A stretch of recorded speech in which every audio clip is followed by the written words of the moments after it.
Доброе утро, меня зовут Василий Ступин, я один из спикеров рабочих семинаров, и эти семинары будут проводиться на тему англоязычных служений, но перед тем, как мы будем отвечать на практические вопросы по английскому служению, мы обратим внимание на 10 признаков умирающих церквей. Мы хотим поговорить о тех факторах, которые, может быть, не способствуют развитию поместной церкви. Поэтому семинар будет на английском языке. Я немножко не уверен, если мы наберем 3 группы на английском языке за 2 дня, поэтому, возможно, мы сократим этот период времени, но я приглашаю вас на эту сессию, которая будет проходить сегодня и завтра. I see fellow Washingtonians in the house. Welcome, welcome. All right, so that's a little bit about my background so that you understand where it's coming from. And today I wanted to spend the next hour on 3 things. The first thing that I really was planning to talk about is the technical piece of how to start an English service, why start an English service, and so forth. What I've realized is that English services, they're really just one of the methods. It's one of the answers. English service as a potential answer to some of those problems, not all, but some of them. And then the third part is I just want to be able to talk to you and answer whatever questions you guys have. So that's kind of the plan. I'm going to breeze through some of these things.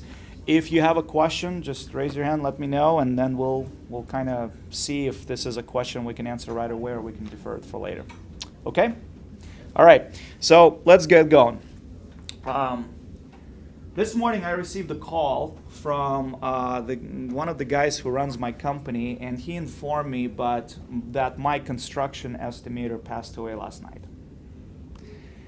He is a guy who was an unbeliever, smoked for several decades. He was 61 years old, had lung problems, blood pressure problems, and he passed away unexpectedly last night. So what they're probably going to do is they're going to do something called an autopsy. Do you guys know what an autopsy is? It's when a body, a dead body, is opened up by a doctor to see what exactly caused that specific death of that body. Sometimes they think, well, it could be a criminal thing, but a lot of times the family just wants to know what happened. Was it a heart attack? Was it a stroke? What happened? And so today, I want to talk to you about the results of an autopsy of a bunch of churches that died. It's based on a book by a gentleman called Tom Rainier. If you've heard of him, he is the president of Lifeway Publishing.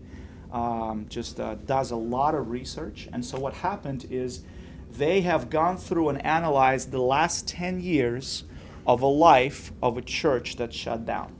Not just one, but dozens and dozens of churches. And so what we're going to share with you here today is the results of an autopsy of a diseased church. And if you haven't read a book by Tom Rainier, I highly recommend you get it. It's very simple, very short, and it's going to continue nicely with what we're starting to have a conversation about here today. It's called Autopsy of a Diseased Church by Tom Rainier. And so there are some common themes, there are some common principles that apply to every single one of the churches that got shut down. And what I wanted to do is I want to identify those things to you because really that's the problem that each of our churches is struggling with. Every church has those problems, it's just to a larger degree. Some smaller, some larger, but we got to pay attention to those symptoms. We got to pay attention to that disease.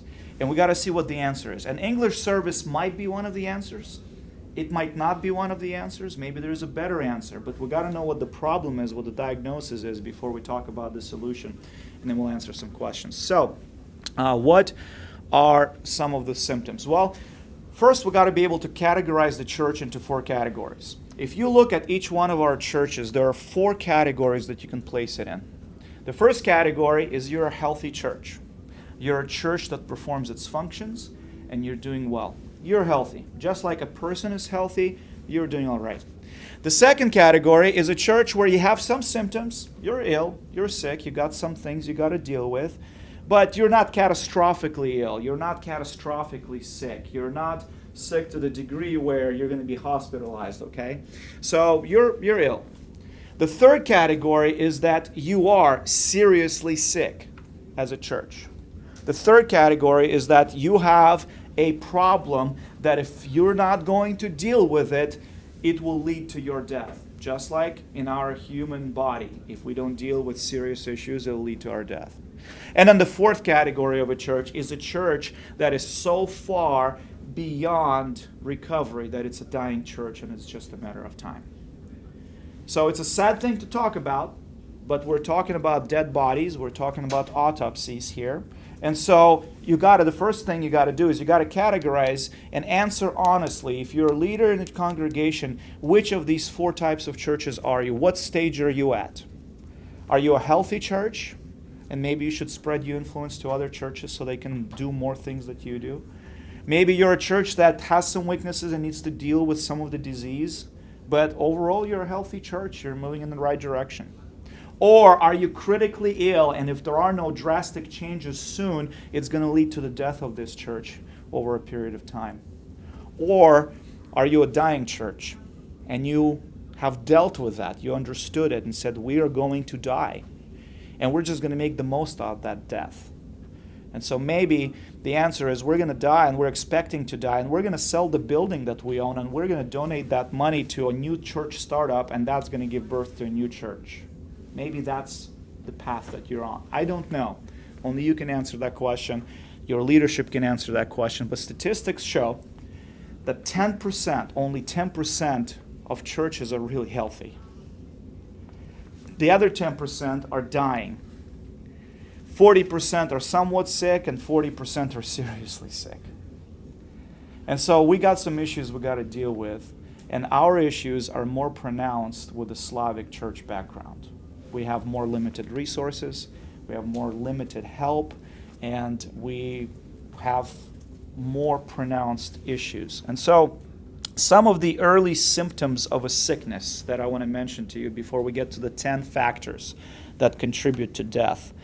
Early symptoms might be ministries and programs are shifting to inside of the church instead of the outside of the church. If your ministries and all of your focus of money and efforts and everything is just focused on the inside and not to the outside, that could be an early symptom of sickness. The second symptom could be if people are being added to the local church, but you don't have a disciple-making process, if you don't have a very clear way to make disciples, that could be an early symptom of a disease. The third symptom is that you have a lot of programs, there is a lot of busyness, there is a lot of clutter, but there is no disciples and there is no sense of clear purpose while those things are happening. Those are some of the early symptoms that you could say, you know what, if I can see a lot of these things happening in my church, then that could lead us down the wrong path. And so let's talk about the 10 factors. 10 things that statistics have shown in the last 10 years of a dying church have been present. The first one is this, a slow decline. A slow decline. What does that mean? One of our sister companies manages houses. It does property management. It does rentals. It rents out houses. Now I can tell you that most people don't want renters next to them. They want owners. Who can tell me why that is? Other than Eugene, who runs that company. Why? I mean, you're a neighborhood of 100 homes. You own a house, and renters move in next to you. Do you prefer renters there or owners, or you don't care? Owners. Owners, why? They actually value the property, that they're actually going to take care of it. They're going to take ownership of it. Why does that happen? Why is that? Because it's theirs. It's theirs, right? So what happens to a house that's been rented out for 20 years? It needs to be rebuilt. It needs to be rebuilt from scratch. Why? Because no one took really care of it. Okay, now did it need to be rebuilt 6 months after you started renting it out? No. No. How about a year? Usually not. 5 years? Well, it's starting to get beat up, but it's still okay. Nothing paint and new carpet won't fix. How about 10 or 15 years into it? Well, you got the roofing issues, you got maybe some siding stuff. And then over time, you got to rebuild that place from ground up, right? Why? Because slowly over time it started declining and you didn't fix it to begin with. And so over time it declined, and this decline happens over a period of time. In a church setting, your decline might be in how lively your services are. The decline might be in how present your prayer life is in all of your ministries. The decline might be in excitement about the vision of the church that your leaders have. The decline might be in outward focus of the church, and you slowly kind of trickled into the inside focus of the church. So the first factor is that there has been a long, steady decline in ministries, in energies, and in excitement, and it was not something that happened in a year or a short period of time. It was slow and steady, and listen to this, people didn't see it. People didn't pay attention to it. And that long, steady decline leads to trouble. In the Old Testament, Haggai 1 verses 2 through 4 says this. What happened there is people moved to, they moved back to rebuild the temple at Jerusalem after being gone for a long time. And so they come back, they're excited to rebuild the temple. And what's happening is that reconstruction kind of stopped, right? And why did it stop? Listen to this. Thus says the Lord of hosts, these people say the time has not yet come to rebuild the house of the Lord. Then the word of the Lord came by the hand of Haggai the prophet. Is it a time for yourselves to dwell in your paneled houses while this house lays in ruins? What he's saying is this. The temple of the Lord is in ruins while you're living in your fancy houses. My question to you is, doesn't this apply to us today? So many people focus on fancy houses and cars and jobs, careers and vacations, while the figurative temple of the Lord, His church, not the building, not the carpets, but His church is declining and is being slowly eroded. So this passage is very important. God was asking, why did you stop building the temple? What happened? The house of God is in ruins because you live in paneled or fancy, rich, expensive houses. And then in verse 9 it says, you looked for much, and behold, it came to little. And when you brought it home, I blew it away. Why? Declares the Lord of hosts. Listen to this. Because of my house that lies in ruins, while each of you busies himself with his own house. I don't know about you, that's a conviction to me. And I think that's a conviction to most ministry leaders and other people at the church. We busy ourselves with our own houses, with our own stuff, with our own priorities, while the house of the Lord lies in ruins. And so slow erosion leads down to trouble. You got to pay attention to it. The second thing that was most common to a dying church is the focus on the past. Now, how many of you know what I'm talking about? All right? Focus on the past. Most churches don't close because of a cataclysmic event. They don't close because there was an earthquake that swallowed the church. They don't close because there was a hurricane and there was a fire in the building and it got burned down. Thank you very much. There was nothing like that. It was slowly eroding. People didn't see it. And so they paid attention to what was in the past instead of what was happening now. As a church, we focus, we get stuck, we cling, we hold on to things from the past. It could be a past worship style. It could be a past tradition. It could be a past location of the church. It could be the past language. It could be or it could be the old pastor who's retired and you just hate the new one. I don't know, whatever it is. But you cannot live in the past. Listen to this. You have to respect the past. You have to learn from the past. But you cannot live in the past. If you do that, that would lead to the death of your ministry and to the death of the church. That's one of the common factors that has been present there. So if you start hearing things as, we will die before that changes, or if you start hearing things like, let us just die in peace, that's a symptom of living in the past. Don't live in the past. Now, do you guys like heroes? Who likes heroes? Be honest. Superheroes? Yeah, no, kind of. I like heroes. I like Bible heroes. I like firefighters. I mean, they do good stuff, right? I also like Bible heroes. You got, Noah building the ark for many, many, many, many years when people thought he was kind of crazy. Moses, leading people out of Egypt to the promised land. David, Solomon. My question is this. What made them heroes? What makes Bible hero a hero? Faithfulness. Faithfulness to what? To God, okay. What else? What made them different? God called them to do something. God called a lot of people. Called you and I to other things, and we're not always. They obeyed. They obeyed. That's the key word. So I'm not picking on you. I'm just trying to get you to the place I'm going, right? So they were obedient, right? Did they know the result of what they're going to do when they were obedient? Yes or no? Most of them did not. The thing about steps of faith and the thing about obedience is that when you're obeying to God and you're taking a step of faith, the whole thing that makes it a step of faith is you don't know how it's going to end. You just know that that's what God's telling you to do. He shows you one step, do this, and then take another step, do that, and you take a step of faith. If you knew how it was going to end, it wouldn't be a step of faith, it would be a plan. It would be a guarantee. You would know how it would end. And so they didn't know the consequences, and they did that. Well, the problem is that we often don't want to be obedient to God's calling because we don't know where it's going to lead to. We're just afraid how it's going to end up. We're afraid it's going to make us uncomfortable, and it's not going to feel right.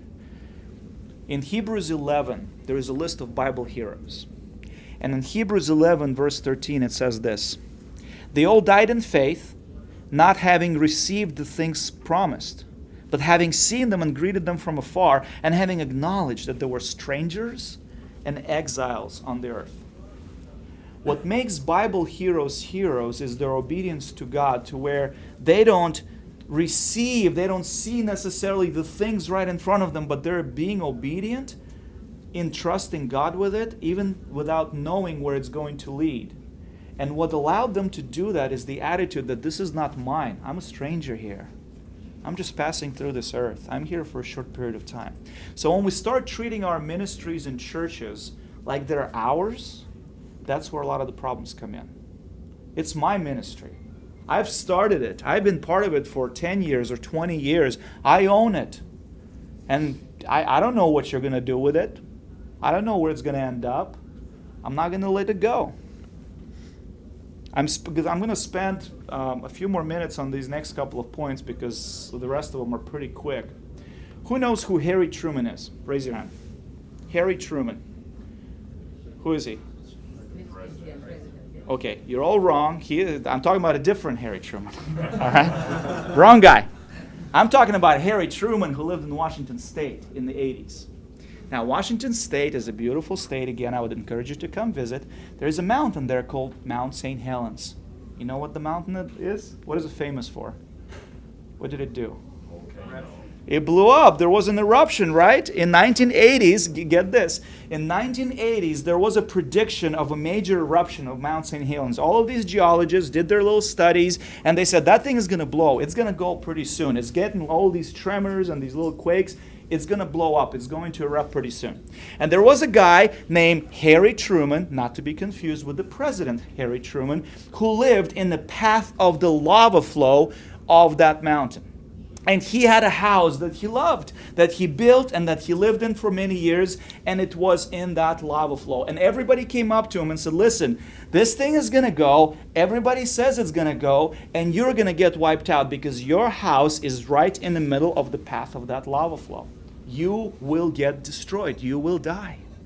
But his family begged him, all of the government people begged him, and he stayed in that house. And on May 18th of 1980, Mount St. Helens blew up, and the lava flow went exactly where it was predicted it was going to go, and Harry Truman died with his house. My question, why did Harry Truman die? What killed him? Even though he heard the truth, he disobeyed it. He didn't believe, he disobeyed it. What else? He killed himself? He was ready to go. Pretty cool. He was ready to go, right? He was so connected to his house that he didn't see his life outside of it. Precisely. You must be a pastor or something. Yeah, precisely. What killed Harry Truman was not lava.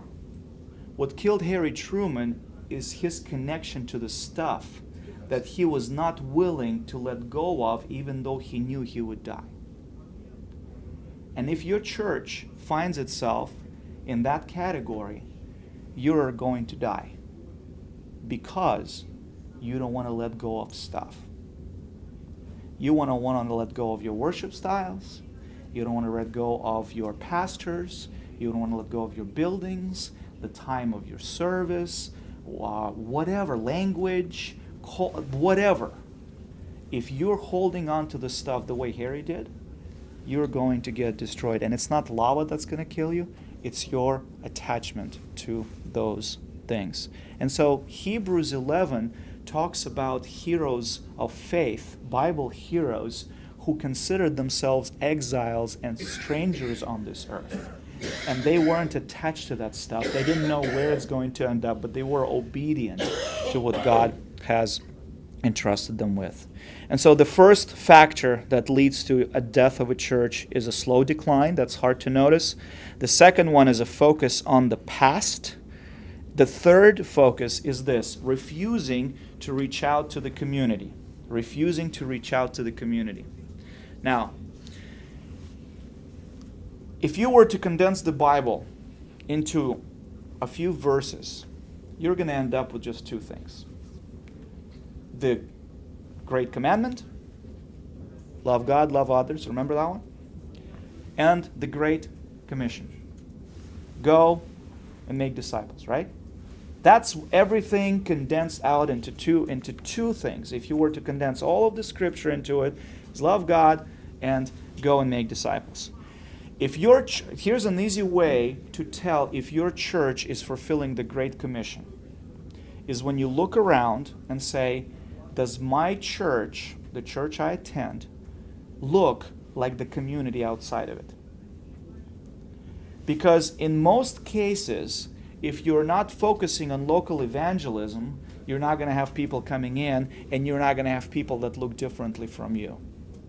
So if you look like 100% Russian church, I really, really, really, really hope that you're making some amazing efforts, missionary efforts overseas, somewhere, and you're building up another church. Because if you're not, you're certainly not reaching the community. You're not reaching the African Americans, the Mexicans, the Chinese, and all these other cultures and ethnicities that you have around you. So an easy way to tell if your local missions, if your local evangelism efforts work, is if you have 20% Hispanic community in your city, and you have 0 Hispanic people in your church, you're not reaching 20% of the population of your city.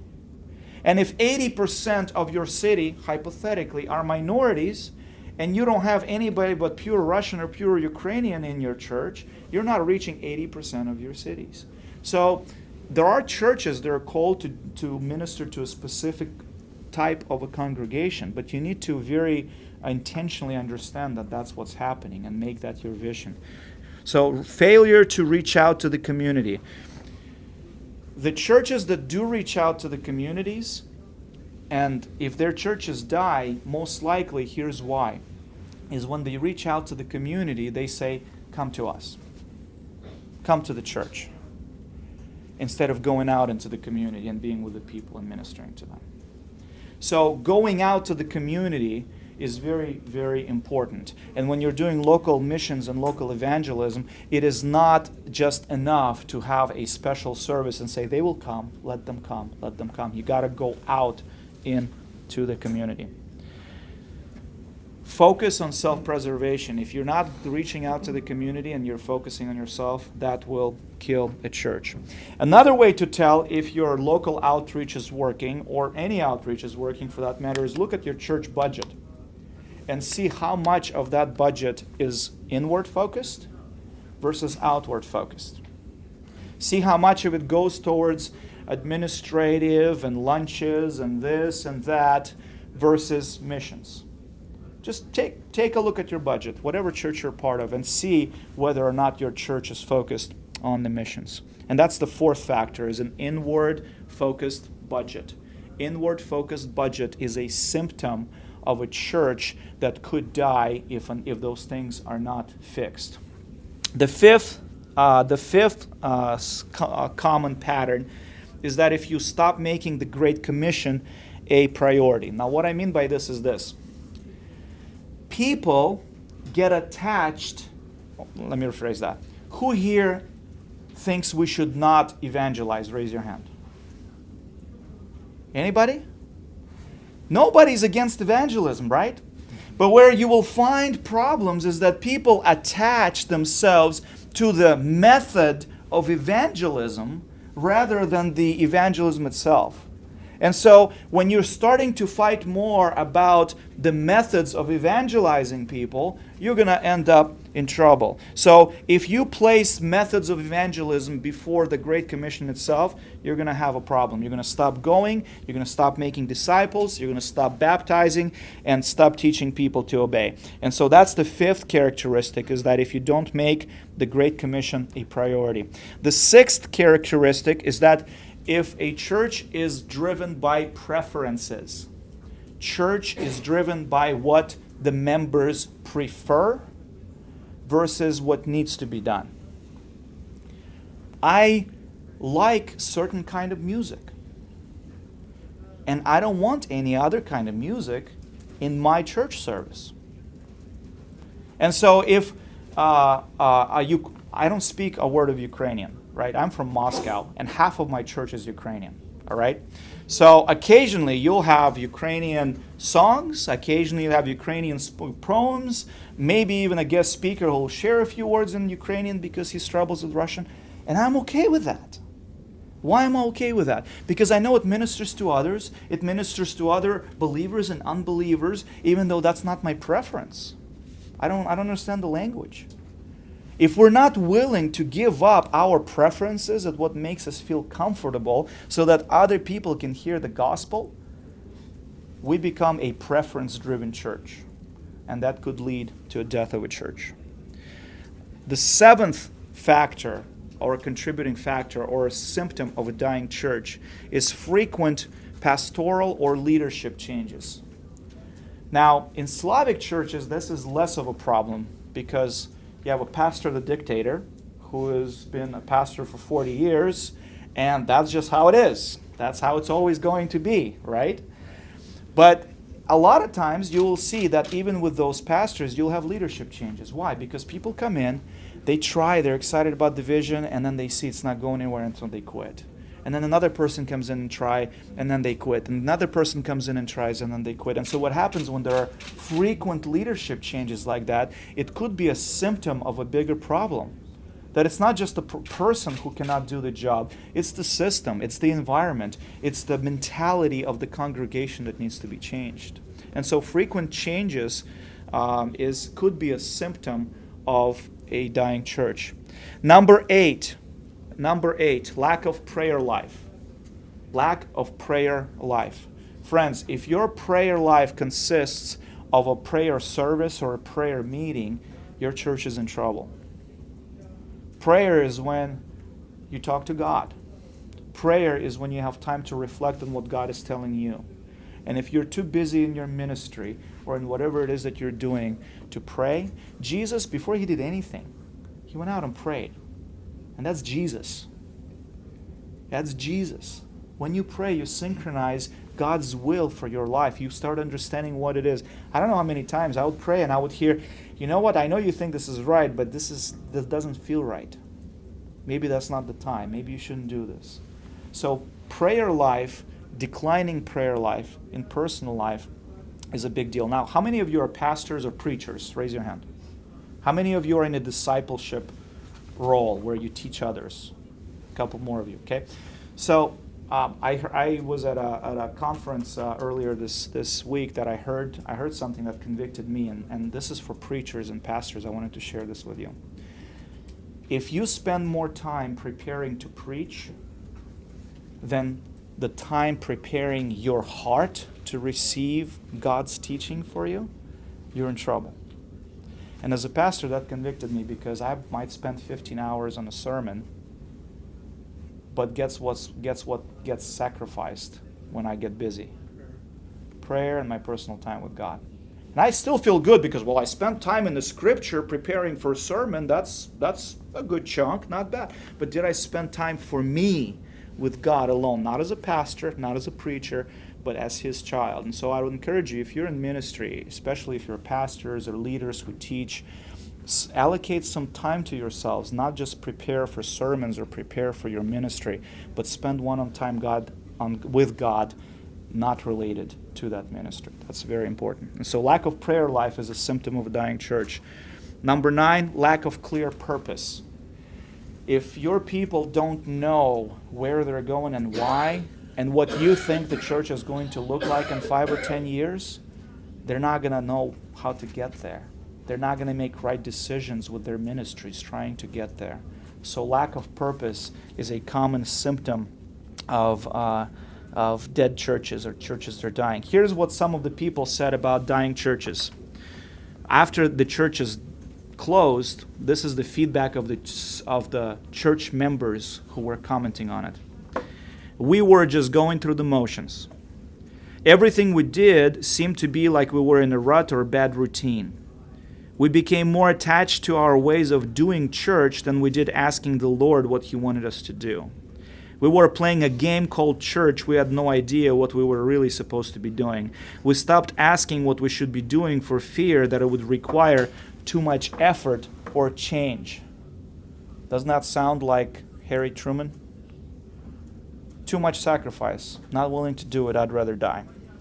And so the 10th one is the focus on the building. Focus on, well, we got 5 church vans and 3 buses, and look at this beautiful building we got, and all of those other things that we have. It looks fantastic on the outside, but if your memorial services, if your pulpits, if all of those things, if your paint color or the design of the church gets discussed more than the Great Commission at your church, you're in trouble. Your church is in trouble because it could be one of the symptoms of a dying church. And so for those of you who have recently joined us, I'm going to repeat all 10.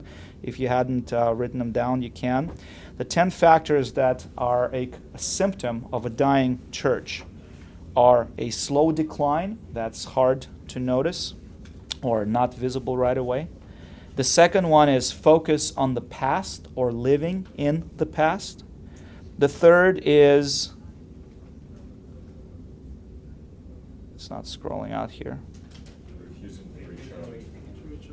Yes, thank you. Refusing to reach out to the community is the third. The fourth is an inward-focused budget. The fifth is the stop making the Great Commission a priority. Sixth is driven by preferences, when you prefer things. Seventh is frequent leadership or pastoral changes. Eighth is lack of vibrant prayer life. 9 is lack of clear purpose and mission. And 10 is focus on the building and material things. Those are the 10 most common things that have been shown statistically to be present in a church that has died, that has shut down, that has closed. And so let's go back now to the very beginning when I said you can put yourself in one of 4 categories. You could put yourself as a healthy church, as a church that's somewhat ill and is dealing with its issues. The third type is you are critically, seriously, majorly sick as a church. And fourth is you are a dying church. You're a Harry Truman church. Okay? You have to answer yourself honestly which of these 4 categories you fall into. Now, some of you, this is not a conversation that you have with yourself, This is a conversation that you need to have with the leadership team and come to some sort of consensus. And so that's the reason I wanted to talk to you about those things, is because those are all the problems that are present in all of the churches, but they're also present in Slavic churches. And so when we talk about English service, we're talking about one answer to some of the symptoms.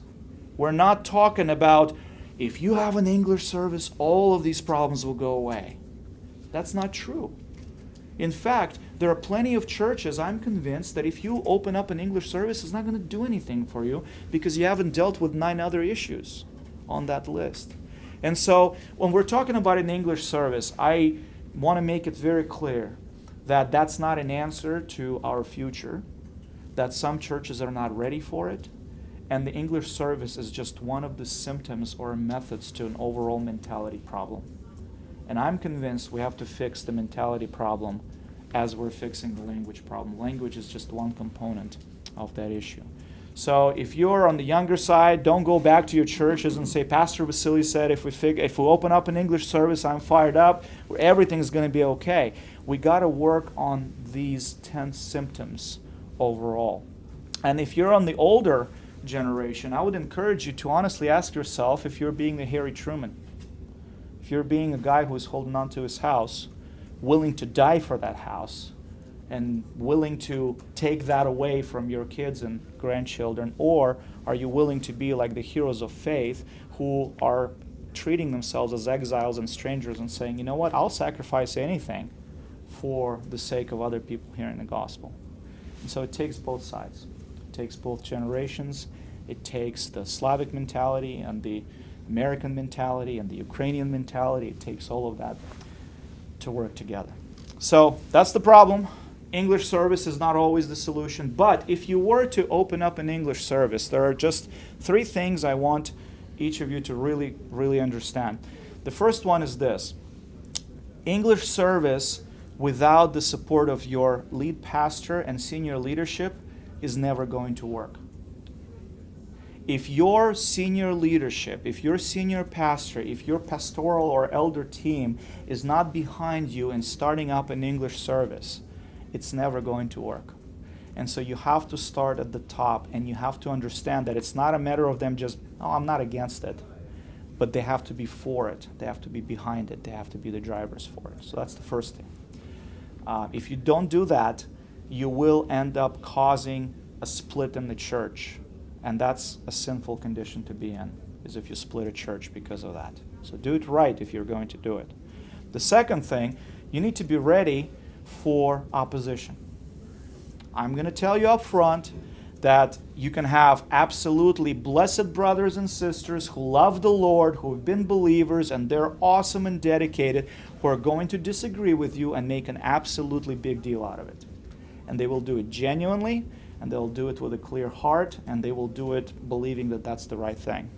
And you just need to love on them, and you need to understand whether this is something that you're going to insist on or not. So there will be disagreements, no matter what, even within pastoral teams, deacons teams, and general church membership. And that's why it's so important to have the leadership behind this vision. The third thing that we have learned in our experience is that if you're going to start an English service, it needs to be a church-wide service. Until the church takes ownership of a service and says it's not just a youth hangout, it's not just a teens thing doing their own thing, it's not just the youth playing church once in a while. If we as a church are saying we're going to have a full-blown service, we're going to have communion, we're going to have financial ministry offerings there, we're going to have baptisms, we are going to have everything that a regular church service does, but in English. And that's not all, because the last thing is that you cannot just change the language and expect your service to work. The structure has to change. The way you worship has to change.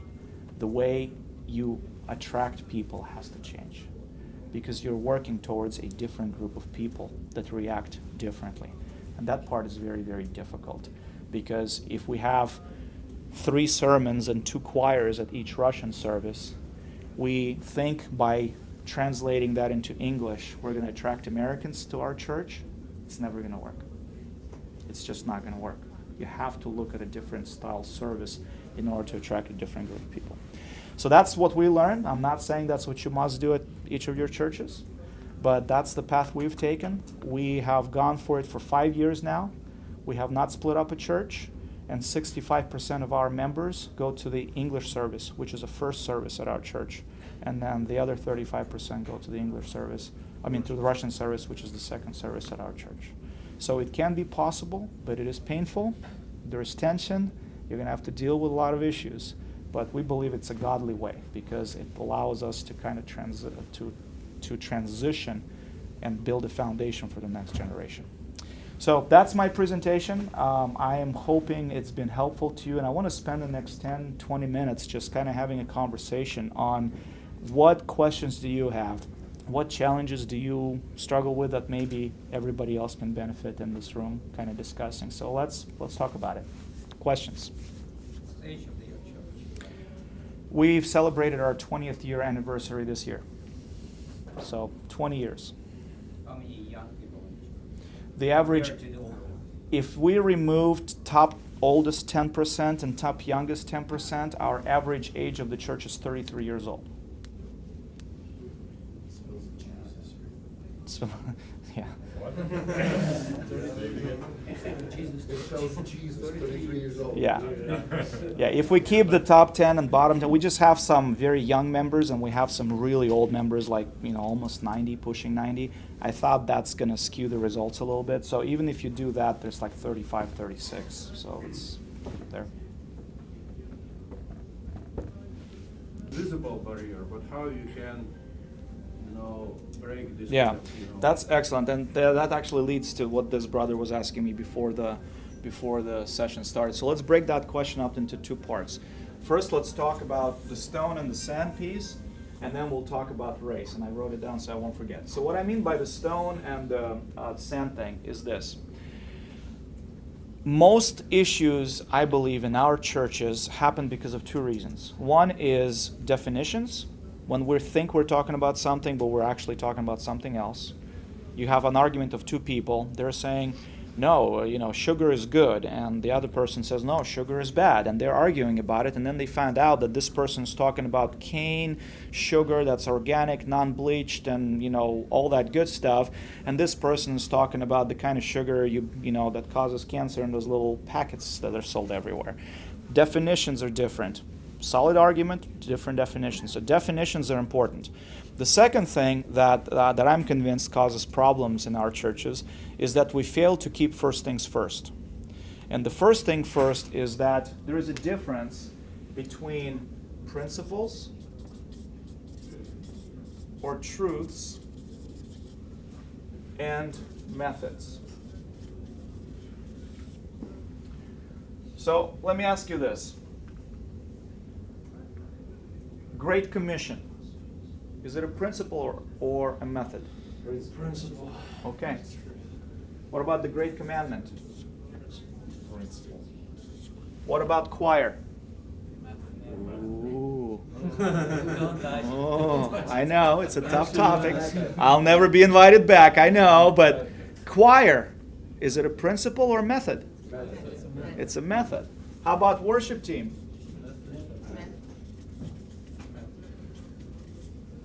How about 10 o'clock service versus 12 o'clock service?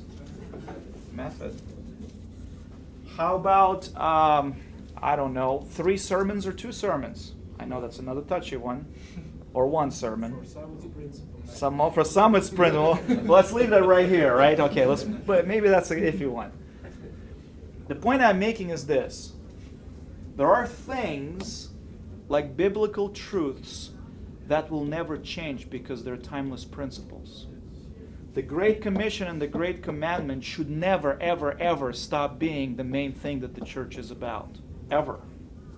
That God is love is a biblical truth that will never change.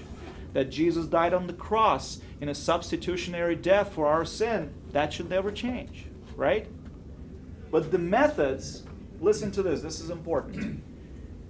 The methods can't just change. The methods must change. Must. Not just can, but must. Why? Because methods always support the fulfillment of principles. And so, if 300 years ago your method of worship was an organ, and then it was the piano, and then it was the choir, and then it's a worship team, and then it's an electric guitar versus an acoustic guitar, whatever it is, whatever fulfills your local church to fulfill the Great Commission better, that's what you're going to use. If people all of a sudden start sleeping in and the culture changes and they start waking up at 11 a.m. in the morning, guess what? Your service time will change. Why? Because you're going to be able to reach more non-believers. If you start worrying about, locations or whatever, if all of a sudden the area where you're at became an industrial area and there's just no more people around it, guess what? The location of the church is also a method. You might pick up and move. We are in trouble when we spend more time arguing about this than figuring out how to do this better. That's where we get in trouble. And so, when we're talking about change, it's very important for people and for leaders to clarify, is it a principle or is it a method? A method is something written in the sand. You can erase it and you can write on top of it. A principle is etched in stone. You're not going to erase it. You can't cover it up. It's there, engraved permanently. So it's a debate of stone versus sand. Once you separate the issue and put it into one of these two different columns, then you will know whether you can give it up or whether you should retain it. I'm convinced that these things must change. If Washington State becomes 95% Hispanic, I'm going to start learning Spanish. And so should you. If you, well, what? Or move. yeah, right. I mean, that's the reality, right? Now, if you came into this country and you're trying to figure out how to fulfill a Great Commission, for us, English was a method that allowed us to do this better. And if it was Spanish, it would be Spanish. And we would be looking for a Hispanic pastor. And if it ends up being Chinese in 30 years, it's going to be a Chinese guy trying to lead the church. Because it's a method versus a principle. And so, when we're talking about multi-ethnic pieces, we struggle with that as a church as well. We have Americans in our congregation, but not as many as I'd like. And I don't have Americans on my leadership team at this point, which is a tragedy. Why? Because I'm convinced that you have to have people that you're trying to attract on the leadership team side of things.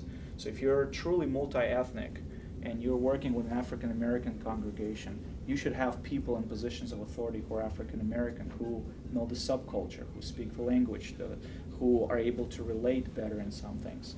So when you show up at church and all you see is white Europeans, and you're calling yourself a multi-ethnic church, something is not working right. And a lot of times it's because we're not willing to give up some things here to reach people from other ethnicities. At Spanish churches, Pastor Yuri will be able to tell you, is when you go to Mexico, how do their services run? Are they very solemn and quiet and relaxed? How are they? They're glorifying Jesus. Man, they're clapping, they're up there, they're just big smile on their faces. I mean, it's just all out. So guess what? If you are living in a Hispanic town and that's the way they worship and connect God and glorify God, you got to change your style of worship in order to be able to reach those people. It's a method. So again, separate principles from methods. And it's up to your pastoral team to determine which is which. If choir is a principle in your church and that's how you interpret it, then it's a principle. But for us, different styles of worships are methods of worshiping God. So, yes? Yeah, but some churches, they're willing to change everything, to set up all the American style, worship, everything. But they still became, with their identity, they still not. So we have like second generation, they multi-ethnic. So they, for example, we opened one church that we guess that all people, I mean, youth, they move to this church. It's pure American church, Bogdan Kiko, he opened this church. And then in some times, all this youth, they go back to traditional Slavic church. Sure. Why is that? Because it's not just They're used to it. culture, they're not was ready to give Sure. up.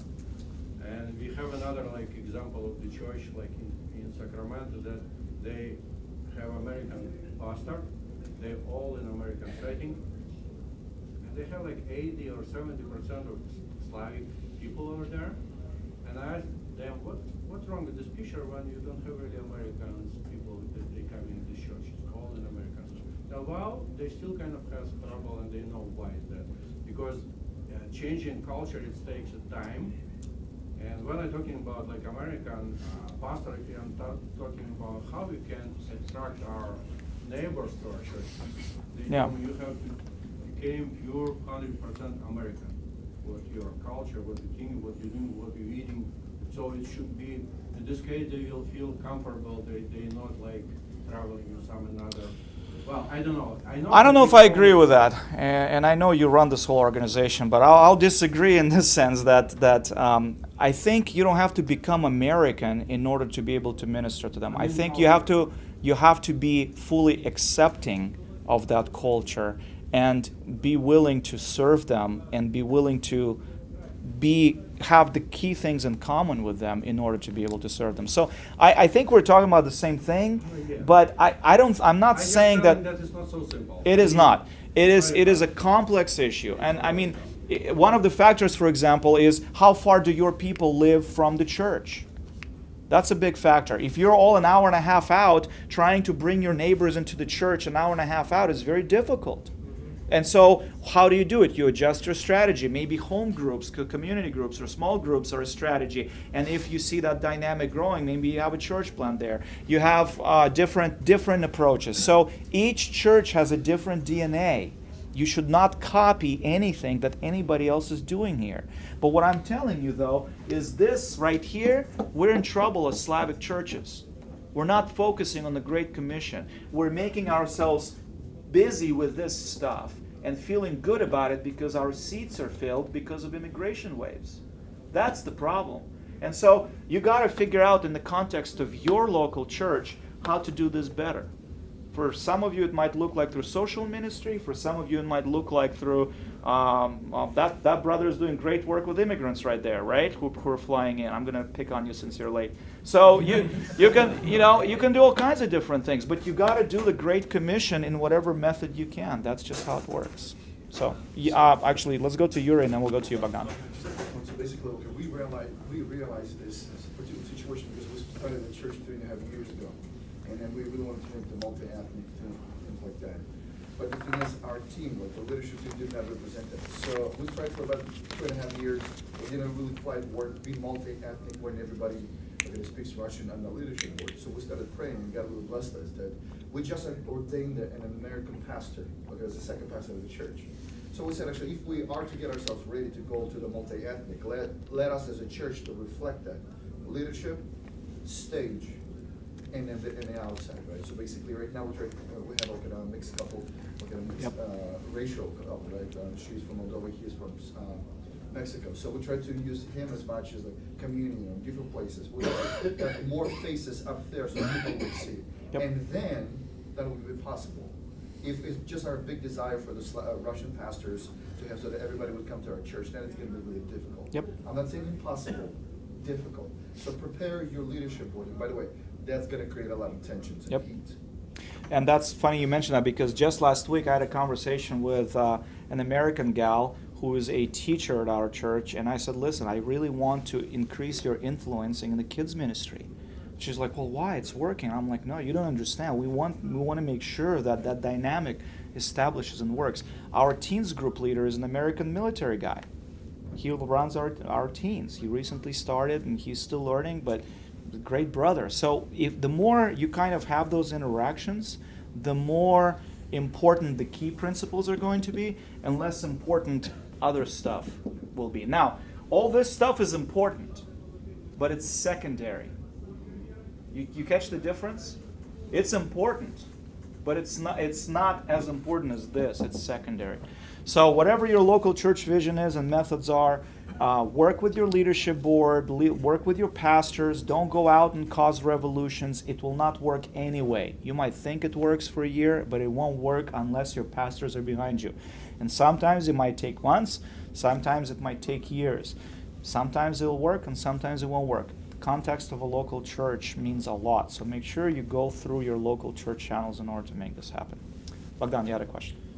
Two things. First question, and then I have a request for you. Shoot. Good request, not too difficult. I don't dance. Question. So, Hispanic signature. the 10 factors you listed, 10 most common factors of a dying church. So I've had the opportunity to speak with many different church, members of the Slavic Church, and many different Slavic churches, and leaders, and some people describe, and I think maybe even some people here could say, oh, we'll go through this list, these 10 factors. Wow, my church is a good 9 out of 10, or my church has 7, 8 of these. And these are factors of a dying church. Or I'm not saying all the churches, but some people Sure. some people have related many of these things to me, and they understand that their leadership may even see this, but may not see it as a problem. So, what would your encouragement be? Would it be like, Sure. oh, this is a dying church. It's not a healthy. It's not even a sick or really sick. It's already a dying church. What would the reaction be from that person? Would it be, oh, I have to leave to another church, or can I really work with my, talk to my pastor and see if the senior, the heads, elders could actually notice these problems and do something, or is it already inevitable for that person to leave? Yeah, well, nothing is inevitable. Our God is a God of incredible, amazing power. So anything can be done by God. So don't just think if you see yourself in some category that it's done, because God can do miracles. I've seen some amazing things happen when people thought it was not possible, and it really is true. Let's go back to the statistics that I mentioned in the beginning. I mentioned that 10% are healthy, approximately 10% are dying, 40% are somewhat sick, and 40% are critically sick. There's about 20 people in this room.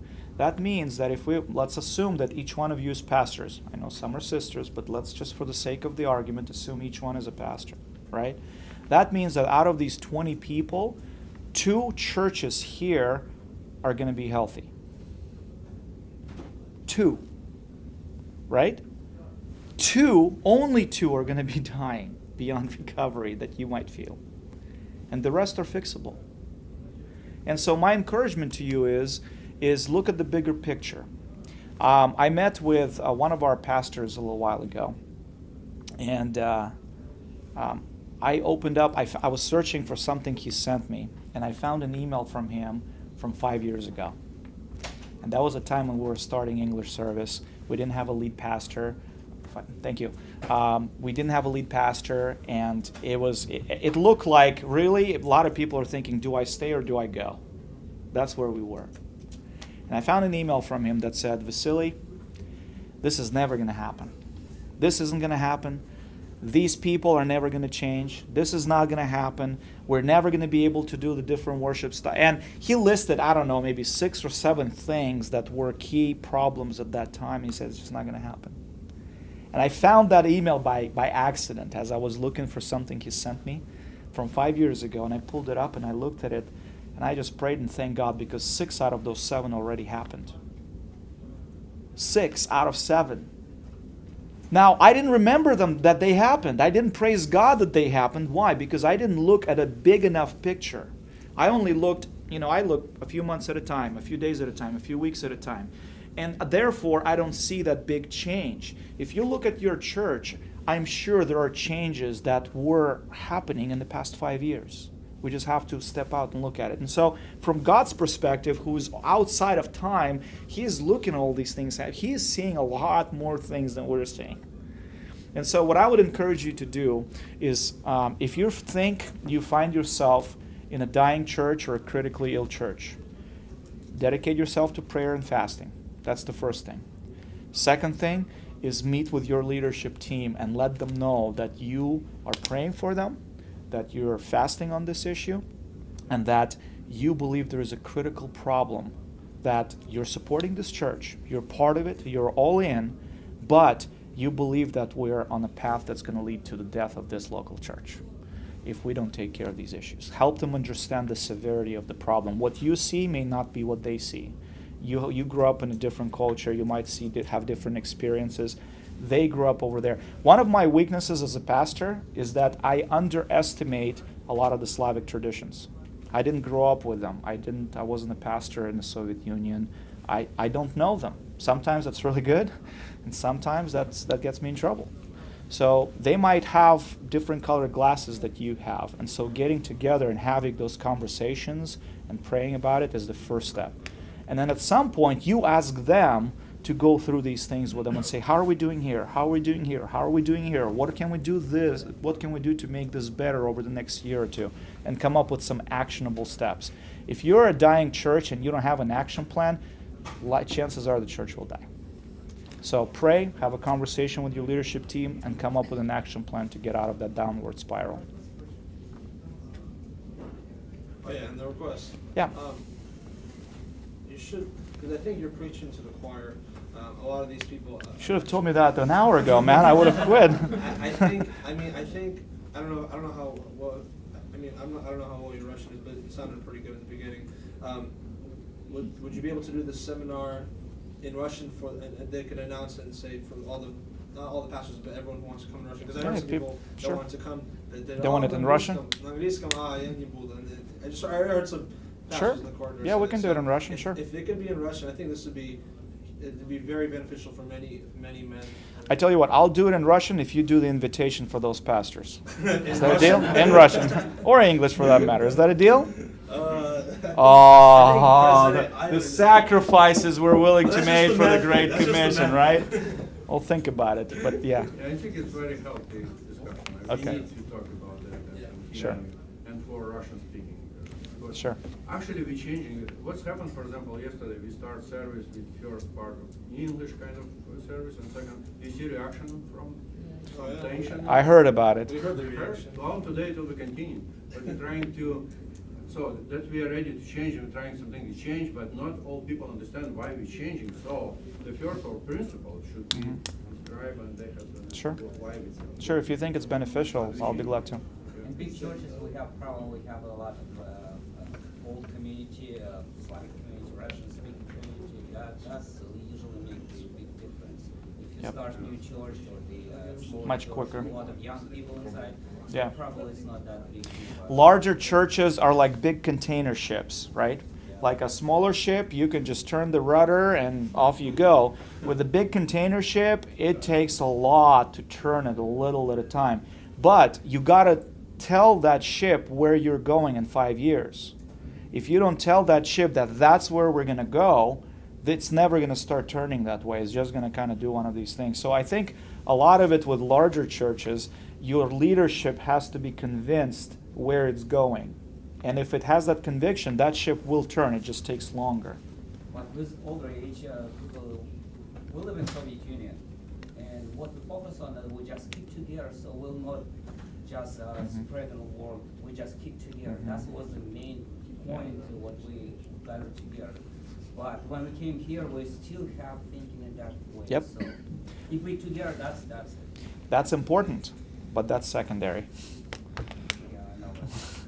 It doesn't feel that way. Convince people. Yeah. I share your pain. I mean, everything you guys have brought up, we went through this. We just went on the smaller scale. Our church is about 250 people, so we haven't gone through it with 2,000 people, okay? It's a little bit different scale, but the principle is the same. I've heard that I'm going to split up the church. Our kids are not going to be with parents. It's never going to work. Americans will never come. I've heard it all. I mean, anything you come up with that you heard in your church, you're going to hear. And 5 years later, here we are. Most of the church goes to the first service. It works. The church didn't split, and we don't hear a lot of complaints about it. It just works. So, all right, we're out of time. Thank you very much for coming. Appreciate it. And if you think this was beneficial, spread the word, and we'll pray. Yes, we'll pray. Right now, we're going to go have food, and for the rest of the convention as well. And I'd like to ask. I haven't left, I guess. So Joseph, would you pray, brother? Благослови нас.